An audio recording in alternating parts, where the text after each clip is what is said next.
Farmers in India depend largely on monsoon rains for irrigating their fields. India में बेटा basically जो farmers हैं वो उनको खेतों को पानी देना होता है, so they depend on monsoon rains. Monsoon month होते हैं ना आपके जून जुलाई अगस्त, ये 3 मंथ्स हमारे मानसून मंथ्स होते हैं जिसमें कि इंडिया में अलग अलग पार्ट में अलग अलग टाइम पे बारिश आती है. सो फार्मर्स बेसिकली हमारे उस मानसून मंथ्स पे डिपेंड होते हैं to irrigate their fields. Irrigate होता है खेतों को पानी देना. India gets plenty of rainfall in monsoons. Plenty means बहुत ज़्यादा. However, this rainfall is not uniform throughout the country. For example, northern plains and coastal areas. Coastal areas होता है बेटा जो कि सी के साथ साथ जो होता है. Coast area is where land and sea meets. जैसे आपका बॉम्बे है, Goa, Kerala, right, some portion of Karnataka. So these are the places जो सी के साथ साथ है. So they are the coastal areas. पूरे इंडिया में एक टाइम पे बारिश नहीं होती. जैसे आपके नॉर्दर्न प्लेन्स और कोस्टल एरियाज़ में बहुत ज़्यादा बारिश होती है ड्यूरिंग द मानसून. होती है ना पंजाब हरियाणा में, उत्तर प्रदेश इनमें, और बॉम्बे, गोवा, केरला, यहाँ पे खूब बारिश होती है. But Rajasthan and Gujarat receive scanty rainfall. Scanty होता है बहुत कम. राजस्थान और गुजरात में बहुत कम बारिश होती है. Scanty rainfall. Moreover, rainfall in most parts of the country is restricted to only about 2 to 3 months of the year. बहुत सारे जो पार्ट्स हैं इंडिया के उसमें 2 या 3 महीने तक बारिश होती है. As a result, the rivers are full of water in the monsoon months.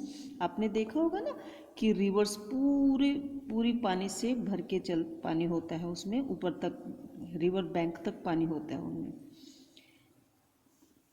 Floods are a common occurrence in the monsoon. और इतना पानी आ जाता है रिवर्स में, उनके जो बैंक्स होते हैं किनारे वो टूट जाते हैं और आसपास फ्लड आ जाता है. फ्लड मीन्स बहुत सारा पानी आसपास के सिटीज़ में घुस जाता है. However most of the fresh water simply flows into the sea. लेकिन जो हमारा फ्रेश वाटर है, क्योंकि देखो बारिश में बहुत सारा पानी आ जाता है रिवर्स के अंदर भी, और बारिश प्लेन्स में भी बहुत पानी हो जाता है, तो वो जो पानी है वो हमारा सी के अंदर ऐड हो जाता है. क्योंकि सी में तो ऑलरेडी सॉल्टी वाटर है, और जो हमारा फ्रेश वाटर रेन से आता है. आपको पता है ना फ्रेश वाटर के सोर्सेज क्या क्या हैं? Reverse, lake, underground and rain. अब हमारा कितना पानी वेस्ट हो गया ना, जो हमारा रेन वाटर था उससे हमारा ओवरफ्लो हो गई हमारी रिवर्स, और वो पानी हमारा सी के अंदर ऐड हो जाता है. सी के अंदर ऐड होने से हमारा पानी वेस्ट हो गया, क्योंकि वो भी सॉल्टी हो जाता है.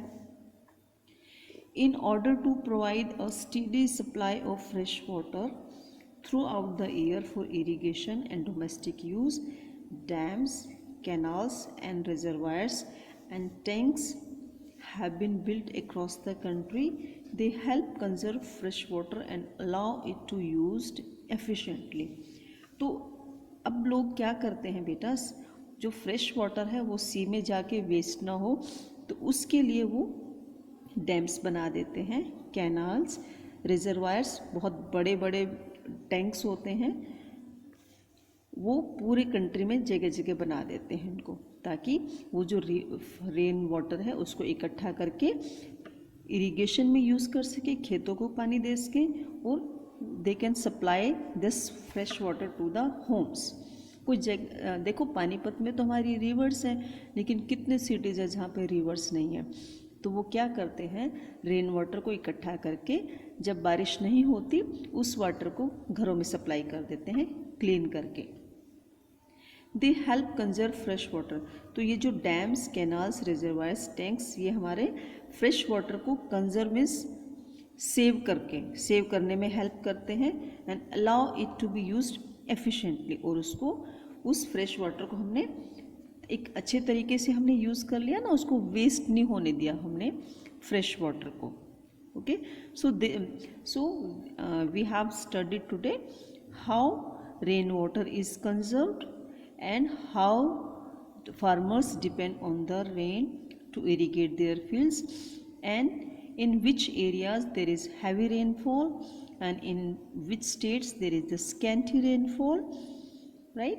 So this we have studied today.